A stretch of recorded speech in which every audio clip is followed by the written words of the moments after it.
po si Ralph Israel D. Anajes, nag-uulat para sa Balitang Damer.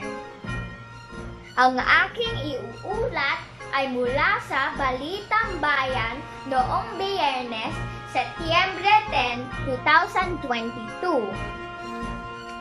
Changeable Hawk Eagle na sagip at pinakawalan sa bundok Banahaw.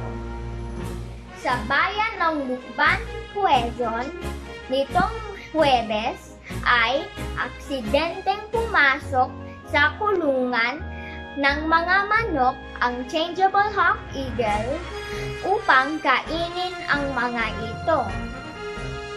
Agad na ipinaalam ng nakakita sa mga awtoridad ang tungkol dito dahil kabilang ito sa mga endangered species.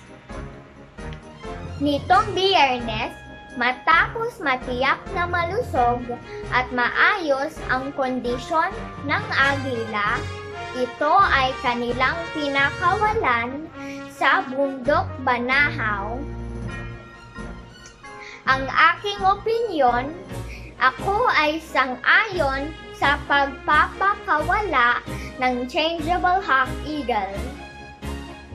Sapagkat ang agila na ito ay endangered na at ito ay dahil sa pagkawala ng mga gubat at paghuli ng mga tao.